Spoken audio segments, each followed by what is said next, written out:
So yes, hi everybody. I'd like to thank everybody in Birmingham for letting me present my work today. So yes, I'll just be sharing my work into the metallurgy of ancient Egyptian mirrors, so how they were made and what they were made of. I've split my presentation into kind of three different areas. So first, I'll kind of give a brief introduction to just the kind of cultural stuff around the mirrors for people who aren't aware. Then I'll go into my analytical work, the data that I'm gathering, and then the experimental work that I'm doing based off of the analytical work, trying to recreate the mirrors, essentially. So here I have loads of different pictures of mirrors in different contexts. So I'll start off with this one here. So this is a mirror from the Manchester Museum. As you can see, it is green. That's because it's made of a copper alloy. So mirrors in Egypt weren't made of glass like you think of a modern day mirror. They were actually discs of metal that were polished to create a reflective surface. And now they kind of, most of them look like this. You can't see yourself in them anymore, unfortunately. On here also you can see, hopefully, that there is some textile remains. So some, but not all, mirrors were wrapped in some sort of cloth to be deposited. And it's thought this was mainly to protect just the surface when it's put in the tomb. Also, mirrors are generally found in tombs, or have been generally found in tombs. That's located close to the deceased somehow, whether that's near their head, by their feet, or sometimes in the mummy wrappings themselves, which sometimes explains the presence of the textiles. They were very much reserved for kind of the elite in society because they would have been very costly to manufacture. So they're very much associated with women and beauty and makeup and things like that. So next, to the actual mirror, here is a wooden model mirror. So if, for example, somebody couldn't take their real mirror with them or couldn't afford a real mirror, they would create these model versions instead. So they actually had access to them in the afterlife. And here, this one you can see is covered in gold leaf. And this is kind of like to recreate the metal like an actual mirror would have. Now, when mirrors are depicted in ancient Egypt, you can find them kind of in three different media. So here on the left is a tomb procession, a funerary procession, where you can see the mirror here is being led into the tomb. At the top, this is from a coffin frieze. And again, you can see the mirror in the middle, and this one's white, whereas the other one's golden. And on the stela here, you can just about see, it's very small, this red mirror here. Now, the colour is important because when they're depicted, it's pretty much either yellow or gold, white, red or orange. They're the only colours you really see mirrors in. This links to the sun god Ra and the kind of the colour of the sun as it goes throughout the day. But it actually also links to the metal that the mirrors were made of as well. So that's just kind of a quick overview of Egyptian mirrors. So I'll move on to my analytical work. So I use a new minimally destructive sampling methodology. So instead of taking a traditional taper section from the mirrors as you normally would for metal analysis, which kind of looks like this, it's like a wedge taken from, would be from the disc. I use a flat edge abrasion. So this is where I remove the corrosion, grind away the corrosion on the side of the disc to reveal the bulk metal underneath. I use this because it's much less destructive. So as you can see here, this is a mirror from Aberdeen. And on the left is before sampling and on the right is after sampling. And the red areas are actually where I've sampled. And as you can see, there isn't really much difference between before and after, except this is actually how it looks under a digital camera microscope. So this is the sampled edge, and as you can see here, this is all the metal that's been exposed that I go on to analyze. Now I use SEM EDX to do all of my analysis. Luckily at the University of Liverpool Archaeology Labs, we have an SEM chamber that is very large. It's about 20 by 20 centimeters, which means I'm able to analyze mirrors within that size. So I'm also able to do my sampling method because of that, as I'm able to put the mirrors as whole artifacts into the SEM chamber. So you see from this diagram, I place the mirror with a sampled edge onto the stage, and then this is then tilted up to nearly 90 degrees, so it's in view of the detector. On the SEM, I'm able to gather data regarding the composition of the main alloy, things like inclusions within the material. I can look at the microstructure, so that can be basically how it was manufactured, and also if there's any sort of enrichment within the material, surface enrichment of the mirrors. So I'll start off with composition. Here at the bottom is what that sampled edge looks like under SEM. So this is the edge of the mirror with the metal here, and you can see there's extensive corrosion on this sample. And then I analyze these intact pieces of metal to get the composition. So, so far I've been able to identify 3 different alloy types for ancient Egyptian mirrors. That's arsenical coppers, tin bronzes, or arsenical tin bronzes. So most of them so far have been arsenical coppers, and this is partly to do with kind of the material that's been recovered. So I've noticed in collections and in my sampling that a lot of mirrors come from Old or the Middle Kingdom. There are much fewer New Kingdom mirrors to analyze. And there's kind of this progression in Egyptian metallurgy where they went from using arsenical coppers to tin bronzes. So in the New Kingdom, they were using mainly tin bronze instead, but also they could use arsenical tin bronze. So that's a mixture of arsenic and tin together with the copper. And normally this is where it's much more tin than arsenic. So it's like they are recycling earlier arsenical coppers and just adding in the tin. This is because most of the arsenical copper mirrors that I'm seeing are around 5% arsenic. This can range between about 4 and 6. I've seen as low as 2, but they're kind of uncommon. And I've seen others that are slightly higher, even up to, I think, nearly 15% arsenic I've now analysed a mirror at. And this kind of actually stays quite consistent through to them using tin bronzes. So all of the mirrors that I have analysed that have been tin bronze are actually, again, are about 5% tin. So there's this change in the alloy type, but not in like the amount of the alloy, whether that's arsenic or tin. That stays quite consistent.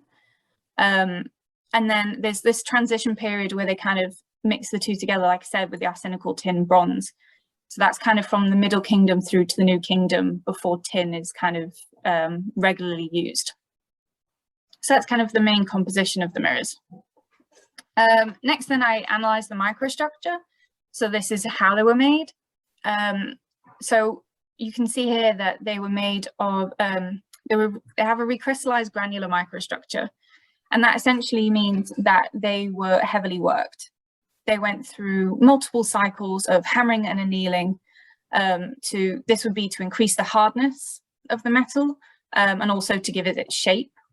And they'd want to increase the hardness because typically the harder the metal, the better the polish. So in turn, the clearer the reflection that it would have produced at the end. Now I can tell that it's a recrystallized granular microstructure because when you can see these outlines of the grains. Now you can tell that they were annealed because of what's called twin lines. So here you can see these like straight lines going across the grains. Now annealing is where you heat up the metal, not to the point that it melts, but just enough that it allows the metal to release the stress that's been building up from working. You want to do that because if you just kept hammering it, the metal, the disc would eventually crack, and you don't want a broken mirror. then I know that they were heavily worked because of the presence of slip lines. Now they're created from the stress of the hammering. And the fact that they are still present means that hammering was the final stage of manufacture, because the annealing process removes that stress, so it removes the slip lines. So the slip lines look more like crisscrossy, so they're kind of clearer on this sample here, like this bit here. Now, grain size I'm finding is becoming quite important because this can indicate the kind of number of cycles that the disc went through, number of hammering and annealing cycles. So the smaller the grain size, the larger the number of cycles that it went through. This means that it was kind of worked a bit more, or the metal might have originally been thicker and has been worked to a thinner disc over time. Because typically I've seen that the mirrors are about 2 millimeters thick, so they're actually really thin. So it would have taken a lot of work to actually hammer them to that thickness. Now, another thing I'm able to identify is surface enrichment. This is partly because of the sampling method that I use. It produces a cross section of the disc, so I'm able, if it's still present, to identify the original surface. Now, surface enrichment is really important because it can alter the appearance of the disc. So where I said before, at about 5% arsenic or tin as the general composition, that would have produced a golden coloured metal. So they would have had like golden reflections. Whereas surface enrichment, this is where there's an increase in arsenic on the surface at about 30%. Now you can identify this, one with the purple band on this elemental map, and two with these whiter areas across here, that's 30% arsenic metal, whereas here is about 5% arsenic in the bulk. Now at 30% arsenic, this produces a silver coloured disc. Now that's a big difference from the golden colour before. And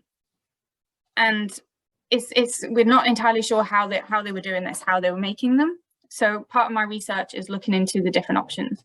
Some people have suggested cementation. So this is where arsenic is essentially melted onto the surface to create that 30% layer.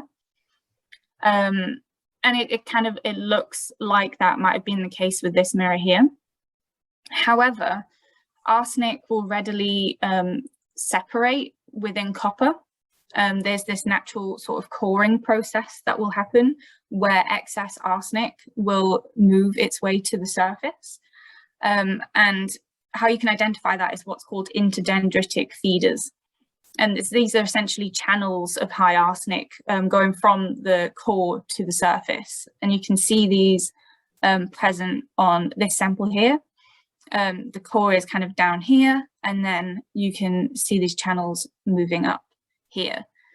So the presence of them actually suggests that the craftsmen were manipulating that natural process that can occur in the material, and that they knew what they were doing. This was an intentional process. Yes, it can happen accidentally, but in order to maintain that silver surface through the hammering and annealing process takes a lot of skill. And they would have been purposely trying to create that surface.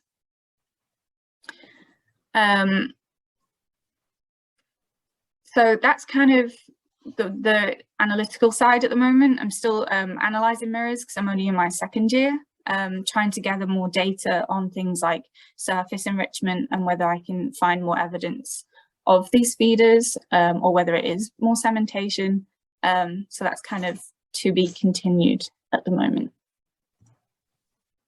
So my experimental work, I thought it was very much important I discussed these colours. So, you know, the disc was golden or the disc was silver, but it's difficult to actually kind of imagine those colours, or, you know, was it a bit more golden or a bit more silver than the other? So part of my work is to try to kind of quantify that. But first, you kind of need to know how the mirrors are manufactured and recreate that to kind of get to that point. So I've been recreating arsenical coppers. So here in the top left is a 21% arsenic alloy. That's called a eutectic because it creates the lowest possible melting point out, in that alloy. And then from there, I dilute down with copper to hit 8% arsenic. And this is what an as-cast, what's called a dendritic structure, looks like. Now, I know the mirrors weren't as cast because they had a granular structure. So I decided then to hammer the sample. And this starts to distort these arms, dendritic arms. And as you can see, they curve. And then, like I said, I know they were annealed, so we heated up. So I then did that. And that starts to break down those enriched areas, those whiter areas, as you can see here. So how does that relate to the archaeology? Well, on the left here is the experimental piece. So like I said, that's gone through now multiple cycles of hammering and annealing. And you can see the lower arsenic percent areas of the darker grey, and then the about 30% arsenic are these white islands. On the right is from a mirror from the Garstang Museum, so it's E1564. Unfortunately, there's no provenance for this mirror, but you can see here that you have that darker grey bulk area. On here, that's actually about 8% arsenic. And then in between these whiter islands of about 30% arsenic. So that indicates to me that the process that I'm going through is kind of the same process that that mirror would have gone through, creating this high percentage arsenic alloy, and then hammering and annealing to create this microstructure. This one's actually a bit of an anomaly. Not all of them look like this. So here's another example. So here's that granular microstructure I was on about before with the twin and slip lines from hammering and annealing. So on the left is about a 5% arsenic alloy that has gone through about, I think, 4 or 5 cycles of hammering and annealing. And on the right is microstructure from another mirror from the Garstang Museum, E945. And as you can see, they're very similar in terms of grain size and how they look. So I'm pretty happy so far that my experimental work is kind of on the right track. That's kind of where I've got to at the moment. I would like to do some surface enrichment, so try to create those feeders and create a silver surface, but I've just kind of not got around to that yet, since, like I said, I'm only in my second year. So to conclude, ancient Egyptian mirrors were made of copper alloys. These are either arsenical coppers, tin bronze, or a mix of the two, arsenical tin bronze. This changes over time, where first of all they were starting with arsenical coppers, and then tin started to be introduced. So they have this mixture of arsenical tin bronzes, and then into the New Kingdom they kind of fully switched to tin bronze, although some arsenical tin bronzes are still found. And that's evidence of recycling of earlier material. Now, all of the mirrors were extensively worked, went through multiple cycles of hammering and annealing to increase the hardness of the metal to create a clearer reflection when polished. This process didn't really change over time. They kind of found what worked, what they liked, and stuck to it. So the microstructure doesn't really change much, even from arsenical coppers to tin bronzes. And the reflection of those mirrors would have been either kind of golden in colour at that 5% arsenic or tin, or where there's surface enrichment, it would have been very silver in colour. So I'd like to thank the following museums who have allowed me to analyse mirrors from their collection to date. And there's my email address if anybody would like to get in touch. But thank you for listening. And does anybody have any questions? Thank you so much, Elizabeth, for this extremely fascinating presentation and for all your work. I don't know if there are some questions in the room, so I'll ask Canon or Sam. I'll take any questions from the room, and we'll try to make sure Elizabeth can hear you. Any questions? Thank you. Yes. thinking how they sort of made the arsenic alloys at that time, because obviously you would have the ores, but how they sort of discovered that they could use them, and you know, whether obviously people had health problems as a result of using it. Elizabeth, are you able to hear the question? Not quite, I got bits of it, Okay. sorry. The question, and correct me if I'm incorrect here, is how they discovered these arsenic alloys, how that process maybe emerged, and then if there were health implications with using these arsenic. Is that? Yeah. Okay. Thank you. Okay, yes, so arsenical coppers were probably introduced through the smelting process. So they moved from native copper with finding natural copper balls to where they were extracting the copper from ores, and arsenic can be is like readily available within that. So we think maybe at the first they were picking ores with high arsenic content, but further down the line, once these are kind of run out, they're going to be intentionally adding that as kind of like an arsenic compound. So it was kind of, arsenical coppers were kind of found, I guess, like on accident, but just mainly because of the ores that were available to them at the time. And yes, there would have been health implications, particularly when making them. So arsenic will readily oxidize and turn into a poisonous gas at about 450 degrees Celsius. So you need to melt copper at about 1200 degrees. So you add arsenic to that and you breathe in that gas, which is yellow, so it's easily identifiable and smells like garlic, apparently. You will die, essentially. So the fact that they continued working with this stuff meant that they were aware of this and they were able to kind of mitigate those safety risks. So if you use what's called a reducing atmosphere, so something like an atmosphere that doesn't have much oxygen, it means the arsenic can't escape. So they must have been producing them under these conditions, or say annealing them at a temperature lower than 450 degrees to not allow the arsenic to escape. And in terms of use, a lot of mirrors had handles that kind of curved over. So you'd hold it like this and the handle would kind of go over and the disc would be there. So you're not actually touching the disc itself. You're not touching the arsenical copper. So I think that's something that we're aware of and purposely did in terms of the design of the handles. I hope that answers the question. Going from there, so once the arsenic alloy is produced, that's fine. So it's not itself losing any sort of arsenic from itself, you know, the alloy itself. You'd be quite safe to handle it. Yes, to an extent. I wouldn't say like you'd want to touch it and then go eat your lunch, and you wouldn't necessarily want to say lick the metal, but generally no, once it's in that kind of solid state, it's not going anywhere, so it's like safe to be around and to use in that regard. Any other questions? Yes, we actually have a mic, so that should help us with this process now. Ooh, can you hear me on this? Yes. Yes, great.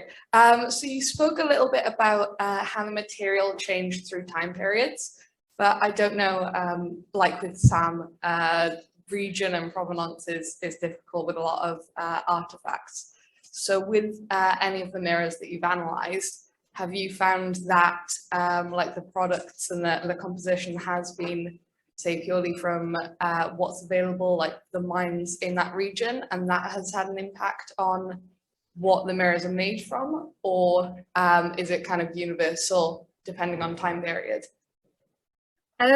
Based on other people's work looking into like other artifact types, it's quite universal.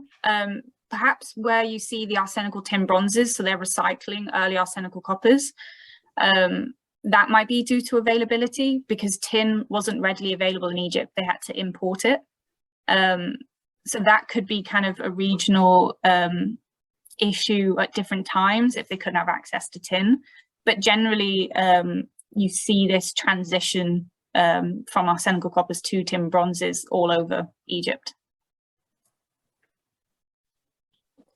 Any other questions in the room? Okay, Valentina, do we have any? Yeah, we have some questions. I don't know if we'll be able to answer all of them. So Elizabeth, please, if you can write the answers that we are not able to answer right now. Marie Lermont said, in your research so far, are mirrors capable of being distinguished in graves by gender or status or wealth? Can they be identified as functional and used during life, or could they be for ritual, religious use in function? Okay, so there is a bit of an issue in terms of gendering. So because of our modern views, excavators assumed that it was, say, a female burial because there was a mirror there. And then people have gone back at a later date and actually looked at the mummy and identified them as male. So they do have this association with women, but they have been found with women, men, and even children. But they are typically kind of for the wealthier. They are found in tombs. They're not, I think a couple have been found in domestic contexts or in temples. So yeah, in terms of their function, some have evidence of ancient repairs. So the tang bit that goes into the handle has been snapped and the disc is kind of broken off. And instead of creating a new mirror, like melting it down, creating a new mirror, they've riveted a new tang on and then repaired the disc, and then they've deposited that in the tomb. So that kind of shows use during life. Thank you so much. Extremely interesting. And Arthur Farrow said, has any experimental archaeology been done by making modern imitations of Egyptian mirrors of different compositions to find out what quality of image they were capable of reflecting? Not really. That's kind of part of my PhD. That's kind of what I'm aiming to do. People have done bits of experimental work with arsenical coppers and tin bronzes, but it's not necessarily been directly applied to Egyptian mirrors, or hasn't necessarily gone far enough to actually answer those questions. So I'm kind of aiming to do that myself. Great, let us know, obviously. Yeah. So I think we have a bit, 5 minutes left, so we can try to answer the other one. Again, from Marie, as the traditional view of the skin and bone is gold and silver, could the image produced from mirrors point more to religious, funerary, rebirth function? Possibly. That is something I'm kind of thinking about, because I was wondering, because I know gods are thought to have golden skin, so whether they purposely want, say, like a golden reflection to kind of look more godlike and things like that. But it's difficult to say because obviously they are kind of constrained by the technology at the time.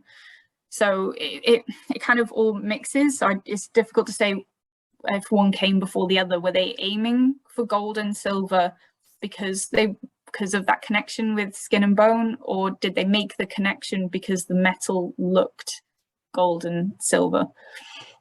Yeah. Thank you. And the last question is actually related to a thing that you said before. I wonder whether mirrors might have been reworked during their lifetime to enhance or restore their reflectivity. Yeah, I'm sure they were. The polish definitely would have had to be kind of redone at some point. They would have tarnished over time. Not entirely sure how quickly that would have happened, so how frequently they would have had to be repolished, or whether the Egyptians, you see depictions of carry cases, so they were kind of kept in purses, so whether there was kind of something in there that kind of kept the reflection kind of to make it last longer, to keep it clear, because you can't really identify that any residues or anything, unfortunately. But yeah, they definitely would have been repolished over time. Great, thank you. And actually, there's a question in the chat that I've missed, sorry. Are you planning to publish your results, your research? Yes, so I'm currently editing a methodology paper, so how I'm sampling and the implications of that. And I'm also currently working on my master's data. So for my master's, I analysed 21 mirrors, and now for the PhD, I've got about 50. So they'll kind of come in chunks. You'll get my master's first, and then my PhD when I finish that.